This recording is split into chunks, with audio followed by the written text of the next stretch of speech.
La révolution et le réveil de l'évangile. La révolution et le réveil de l'évangile, c'est une émission du pasteur Séraphin Assoba. Tu as trop couru derrière les pasteurs. Tu t'es beaucoup dérangé à poursuivre l'homme. La Bible dit, heureux ceux qui ont le cœur pur, car ils verront Dieu. Nous devons faire connaître aux fidèles que l'âme de l'homme est immortelle. Mais il peut passer son éternité ou en enfer ou au paradis avec Jésus. Bien-aimé, ça c'est le message dont l'Église a besoin. L'Église a besoin du réveil. Et par son émission, Dieu vous réveille. La révolution et le réveil de l'évangile, c'est tous les mercredis à 21h et les dimanches à 17h30 sur la télé évangélique. La révolution et le réveil de l'évangile, prenez le rendez-vous.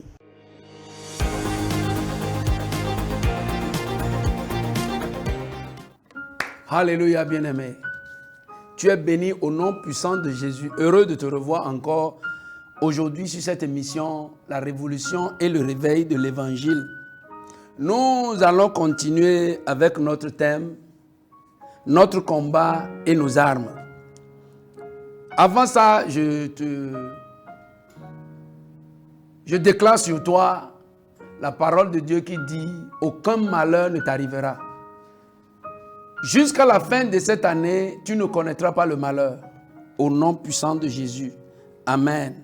Nous allons lire dans 2 Corinthiens chapitre 2, 2 Corinthiens chapitre 10, à partir du verset 3. Si nous marchons dans la chair, nous ne combattons pas selon la chair, car les armes avec lesquelles nous combattons ne sont pas charnelles. Mais elles sont puissantes par la vertu de Dieu pour renverser les forteresses. Nous renversons les raisonnements et toute hauteur qui s'élève contre la connaissance de Dieu et nous amenons toute pensée captive à l'obéissance de Christ. Nous sommes prêts aussi à punir toute désobéissance lorsque votre obéissance est complète. Bien-aimés, on a parlé des armes que l'ennemi utilise. Nous avons parlé de la parole. Nous avons parlé du mensonge, nous avons parlé de l'apparence et nous avons mentionné la peur. Et je vais lire dans Daniel, dans le livre de Daniel, au chapitre 3, commencer du verset 12. Daniel 3 à partir du verset 12. La Bible dit, « Or il y avait des Juifs à qui tu as remis l'intendance de la province de Babylone, Shadrach, Meshach et Abednego, hommes qui ne tiennent aucun compte de toi, ô roi, et ne servent pas tes dieux. Et ils n'adorent point la statue d'or que tu as élevée. Alors Nebuchadnezzar, irrité et furieux, donna l'ordre qu'on amena Shadrach, Meshach et Abednego, et ces hommes furent amenés devant le roi. Nebuchadnezzar prit la parole et leur dit, est-ce de propos délibéré, Shadrach, Meshach et Abednego, que vous ne servez pas mes dieux et que vous n'adorez pas la statue d'or que j'ai élevée? Maintenant, tenez-vous prêts. Et au moment où vous entendrez le son de la trompette, du chalumeau, de la guitare, de la sambuc, du statérion, de la cornemuse et de toutes sortes d'instruments, vous vous prosternerez et vous adorez la statue que j'ai faite. Si vous ne l'adorez pas, vous serez jeté à l'instant même au milieu d'une fournaise ardente.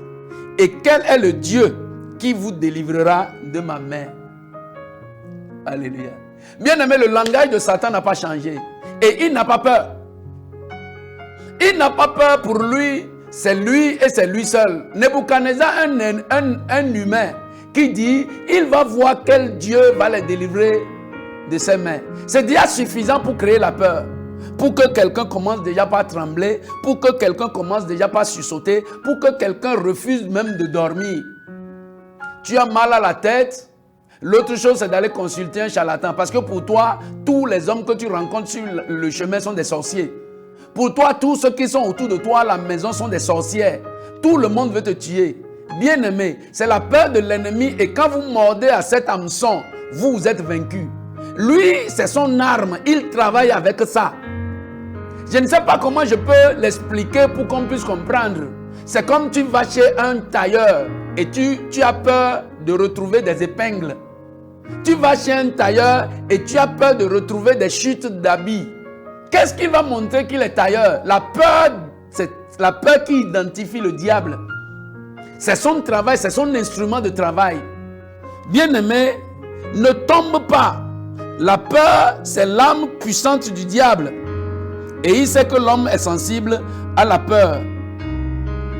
Il fait tout. À notre niveau aujourd'hui, on sème la peur, et ces enfants du diable, ces agents du diable au niveau de l'église sèment la peur. Bien-aimé, quand l'adoration de Dieu est sponsorisée par des paroles de peur, l'adoration de Dieu doit être faite librement et dans la pleine volonté. Tu peux décider d'aller à l'église, tu peux décider de ne pas aller. Tu peux décider de donner la dîme, tu peux décider de ne pas donner. Mais quand ça devient, si tu ne donnes pas, ou bien tu n'as pas donné, c'est pourquoi tes affaires sont gâtées. C'est pourquoi, bien aimé, c'est la peur qu'on est en train de semer. Et quand tu prends ça comme ça, là, tu es déjà tombé. L'adoration de Dieu qui n'est pas volontaire, l'adoration de Dieu qui n'est pas libre, ce n'est plus Dieu vous adorer. Même le salut, on peut te prêcher l'évangile, tu refuses, c'est entre toi et Dieu. Mais si tu ne reçois pas Jésus, demain le tonnerre va te fracasser. Bien aimé, ce n'est plus de Jésus, on te parle. Quand tu ne fais pas ça librement, quand ce n'est pas de toi que tu fais ça, il a déjà un grain de peur à l'intérieur et c'est le Satan qui est en train de travailler. On a fait la veillée à l'église hier, tu n'es pas venu.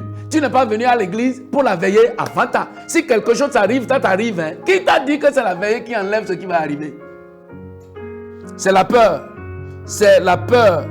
Les semences, les offrandes, c'est ça qui est partout aujourd'hui. Jusqu'à on dit, si tu ne donnes pas la dîme, tu ne donnes pas les offrandes, tu iras en enfer. Quand c'est suivi de menaces, c'est diabolique. Quand c'est suivi de menaces, c'est diabolique. Maintenant, on est à la fin de l'année. On est à la fin de l'année. Et quelqu'un a dit, que l'Esprit de Dieu lui a dit, que tout ce que tu as comme argent cette année ne doit pas traverser avec toi en année 2024. Que tout ce que tu as comme avec toi, il faut tout faire pour qu'avant le 31 décembre, tu déposes ça à l'église. Parce que ça ne va pas... Tout ce que tu vas amener dans 2024 comme argent va causer ton malheur dans l'année qui vient. Si on vient déposer ça à l'église, celui qui va ramasser ça pour manger là, lui ne va pas trouver le malheur. Lalo, ouais, lalo. Midon, laloté. Arrêtez de créer la peur dans la vie des gens. Numéro 4, c'est la pensée. La pensée, bien aimé, la pensée. Le diable, quand il parvient à rentrer dans ta pensée, quand il parvient à rentrer dans ta tête, à te troubler. Dans Matthieu chapitre 16, si je lis le verset 23, Matthieu chapitre 16, verset 23, la Bible dit, « Mais Jésus se retournant dit à Pierre, « Arrière de moi Satan, tu mets en scandale, car tes pensées ne sont pas les pensées de Dieu, mais celles des hommes. » La pensée, quand l'ennemi parvient à avoir une place dans ta pensée, il t'amène à comprendre que toi, ta tête n'est pas bonne. Tu ne penses pas, tu ne réfléchis pas. Tout ce que toi, tu veux faire qui est bon là, l'ennemi te dit que ça, ce n'est pas bien. C'est ce que Jésus a réprimé en Pierre.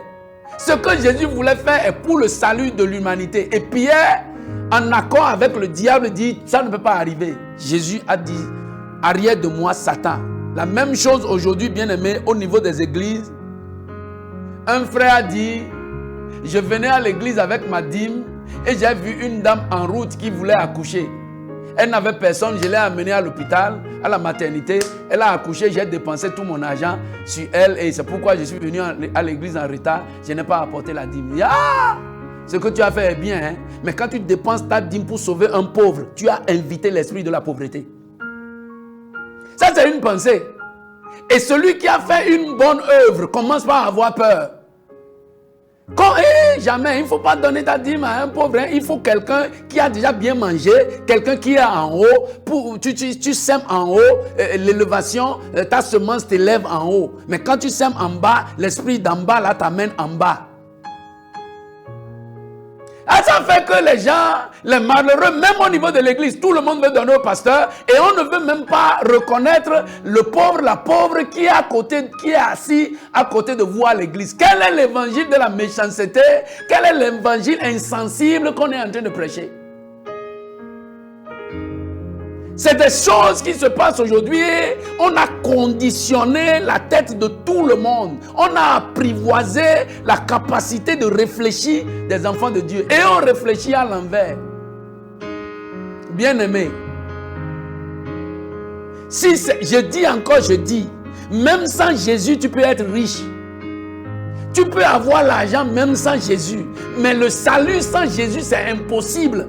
Et c'est de ça qu'on a besoin. L'église est là pour dire et enfoncer le clou dans ça. Sans Jésus, tu sois riche. Tu peux être appelé le plus riche d'Afrique, le plus riche du monde. Sans Jésus, sans le salut, tu iras en enfer. C'est la mission de l'église. Numéro 5, c'est la religion. La religion. Ça là, la religion. Aujourd'hui, le diable est rentré dans le système et c'est les religions que lui a instituées qui sont plus nombreuses aujourd'hui. Les églises que Satan a instituées, ce sont ces églises qui sont plus nombreuses aujourd'hui. La religion.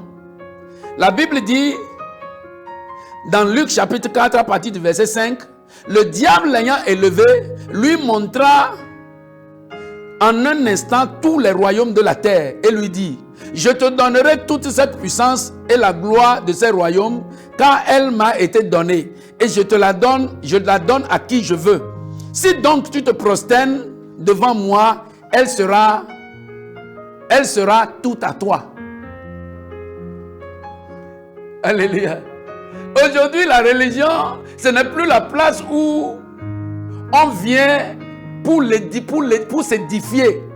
On vient pour recevoir une force spirituelle, la parole de Dieu, pour se régénérer. Non. L'église aujourd'hui, c'est là où on vient chercher la gloire. C'est là où on vient chercher l'honneur. C'est là où on vient chercher la notoriété, l'autorité.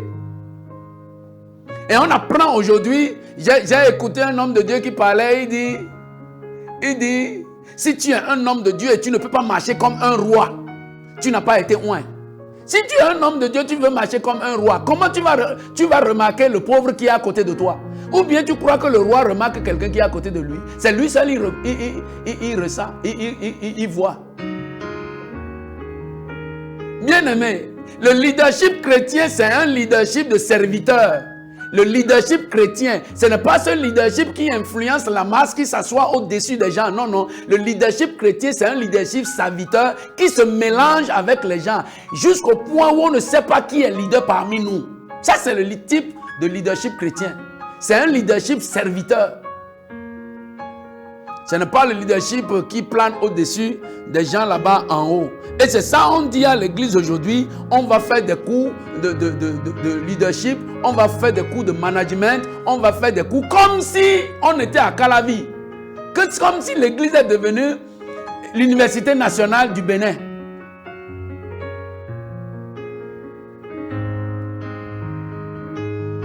Et tous aujourd'hui, la religion, et on ne fait plus, ça dit, on veut instituer une doctrine, on veut instituer une pensée, on veut instituer quelque chose pour qu'on puisse se voir. Bien-aimé, la religion, c'est tout ce qui est contre la parole de Dieu, tout ce que l'ennemi a amené aujourd'hui pour faire sa chose. Et chacun fait comme il veut.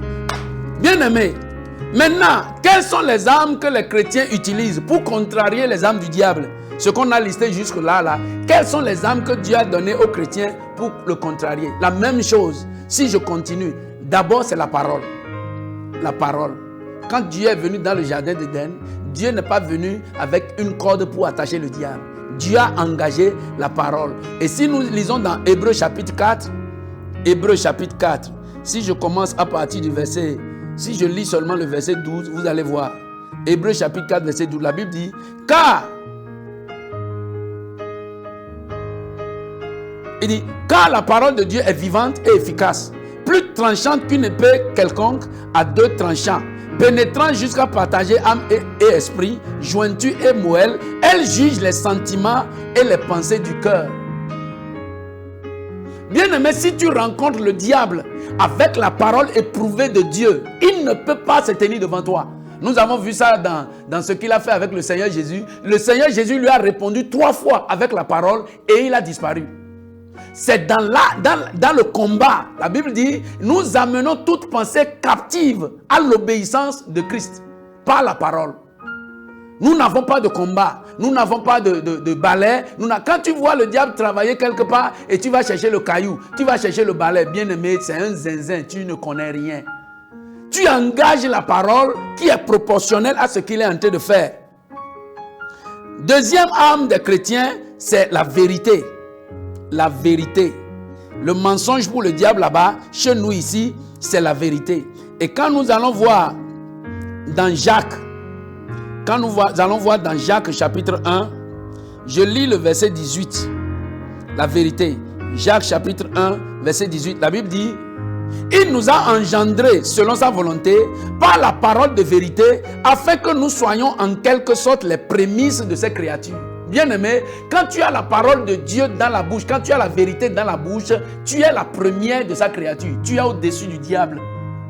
On dit qu'il a créé le diable avant. Il a créé tous ceux qui sont tombés dans le mensonge. Ils ont perdu leur position avec Dieu. Quel qu'en soit ce que tu es. Tu peux être bishop, tu peux être archbishop, tu peux être révérend pasteur double. Tu peux t'appeler même juge. Si tu tombes dans le mensonge, si tu perds la vérité, tu deviens la dernière des créatures. Mais quand tu embrasses la vérité et tu luttes avec la vérité, Dieu te place au-dessus. Tu fais partie de sa créature. Le numéro 3 chez nous, au lieu de l'apparence chez le diable où on vient devant pour leurrer les gens, leur mentir, chez nous c'est la croix de Jésus. L'apparence que nous sommes venus contempler à l'église, ce que nous avons devant, ce que nous regardons devant, notre miroir, toutes les fois quand nous nous présentons à l'église, c'est la croix de Jésus. Ce n'est pas comment quelqu'un est grand, ce n'est pas comment quelqu'un s'est habillé, ce n'est pas combien de voyages quelqu'un a effectué. La Bible dit dans Colossiens chapitre 2 à partir du verset 13, la Bible dit, vous qui étiez morts par vos offenses et par l'incirconcision de votre chair, il vous a rendu à la vie avec lui et nous faisant grâce pour toutes nos offenses. 14. Il a effacé l'acte dont les ordonnances nous condamnaient et qui subsistait contre nous. Il l'a détruit en le clouant à la croix. Bien-aimé, il n'y a rien de plus important, il n'y a rien de plus à contempler quand nous nous asseyons à l'église au nom de Jésus, si ce n'est pas la croix de Christ. C'est la croix qui a tout fait pour nous. Les costumes, les chaussures, les voyages, bien-aimés, les assemblées, les miroirs, les feux, l'église, le bâtiment ne servent à rien. Montrons la croix de Jésus et mettons ça en haut. C'est la croix qui a tout fait pour nous. Lorsque le diable est en train de ventiler son apparence, d'être en train de s'élever par son apparence, bien-aimé, élevons la croix de Jésus. C'est ça notre arme. Numéro 4 chez nous, il y a aussi la pensée. Chez lui là-bas, il y a la pensée. Et c'est ce qu'il fait. Il dit des choses pour nous confondre. Ici, la pensée pour les enfants de Dieu. 1 Corinthiens chapitre 2. 1 Corinthiens chapitre 2, si je lis à partir du verset 15, vous allez voir chez nous ce que nous allons faire. Pour gagner le même combat que l'ennemi est en train de livrer contre nous, la Bible dit, l'homme spirituel au contraire juge de tout. Il n'est lui-même jugé par personne. L'homme spirituel au contraire juge de tout. Il n'est lui-même jugé par personne. Car qui a connu la pensée du Seigneur pour l'instruire? Or, nous avons la pensée de Christ. Nous avons la pensée de Christ. Bien-aimé, c'est la pensée de Christ que nous avons. Nous avons la pensée de Christ. Alléluia. Nous avons la pensée de Christ. Et si je prends la religion, comme on a vu ça là-bas, la religion, notre numéro ici, la religion chez nous, nous allons lire encore dans le livre de Jacques, le chapitre 1, à partir du verset 26. Je suis pressé parce que le temps est tout ce que j'ai à dire. Jacques chapitre 1 à partir du verset 20. La Bible dit, pour la religion, chez nous, notre religion, la Bible dit, si quelqu'un croit être religieux, sans tenir sa langue en bride, mais en trompant son cœur, la religion de cet homme est vaine.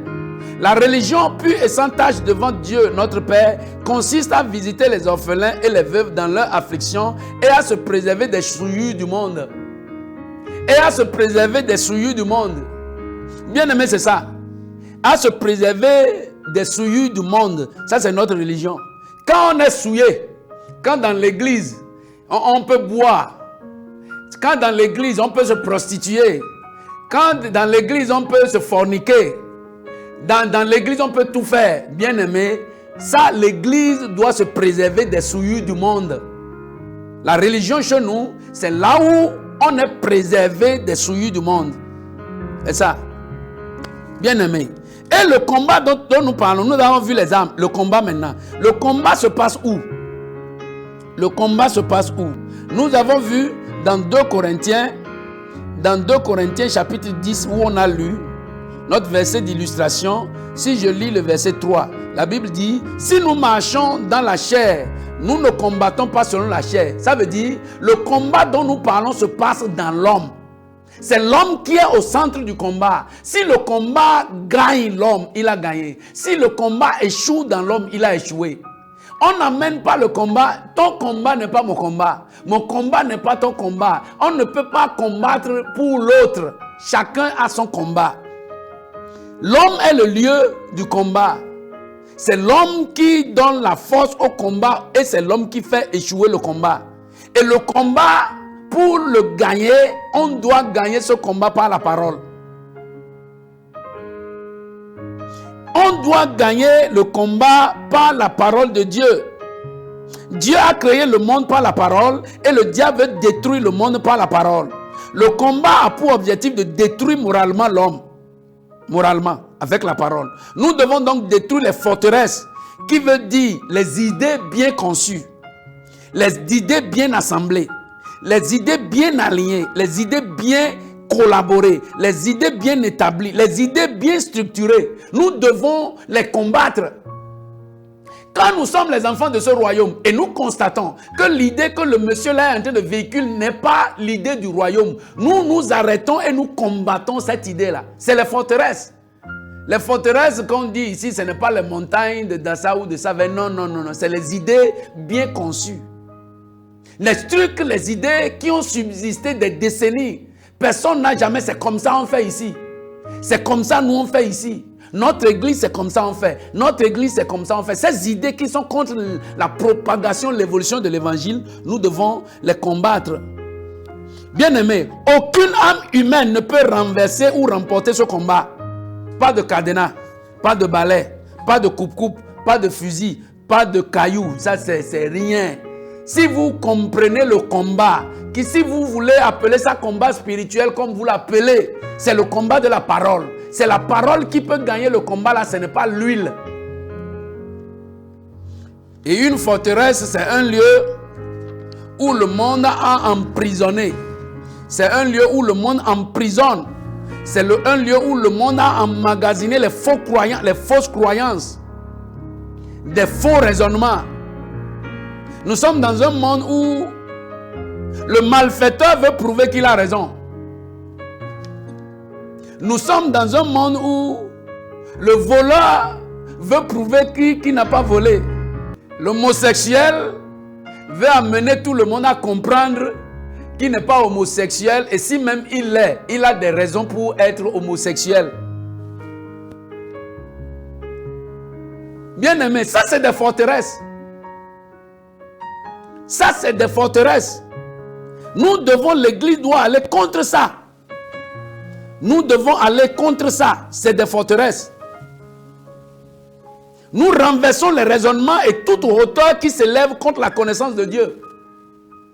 Quelqu'un prêche l'évangile et un lesbien, un homosexuel vient couper le micro. Dis, là, quitte ça. Tu sais ton Dieu, nous aussi on sait notre Dieu. Vous avez un Dieu.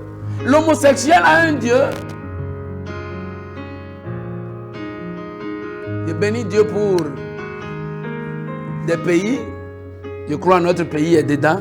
Si, à moins que je me contrarie, que ça là n'est pas encore venu ici, on ne sait pas à quoi ça ressemble. Mais il y a des gens qui défendent ça. Bien aimé, c'est des forteresses. L'église doit se tenir contre ça. L'église doit se tenir contre ça. Aller jusqu'à la fermeture des églises. Comment on peut fermer l'église? Il y a des normes. Parce que nous sommes des humains et on a une tête. Il y a la bienséance. Il y a la bienséance. Il y a une bonne manière de faire les choses. Oui. Mais fermer les églises, non. Le seul moyen par lequel Dieu peut intervenir dans le monde aujourd'hui, c'est l'église. L'église, la vraie parole de Dieu. C'est de ça le monde a besoin. Ce n'est pas les fusils. Ce n'est pas les fusils. C'est celui qui vend le fusil. C'est celui qui vend le fusil. C'est celui qui suscite le bandit. C'est celui qui vend le fusil. C'est lui qui vend ça. C'est celui qui vend le fusil pour se protéger. C'est celui qui vend le fusil à celui qui veut venir vous détruire. Et tout le monde est en train dans un truc où on ne sait pas qui fait qui. Le lieu de la vérité par excellence. Le seul lieu dont le monde a besoin. Que ce soit maintenant ou tard, tout le monde se retrouvera sous les pieds de Jésus. Sous les pieds de Jésus. Si on peut se retourner et faire attention à ce que Jésus a dit un peu, le monde va changer aujourd'hui. Si on peut se retrouver, les conférences, les grandes réunions là, si quelqu'un peut être fou là-bas pour ouvrir la Bible et lire une portion de ça, et les présidents là vont comprendre seulement que si vous ne pardonnez pas, vous ne serez pas pardonné. Pardonnez, vous serez pardonné. Seulement ça. Les langages vont changer, les comportements vont changer et en une seconde, le monde va changer.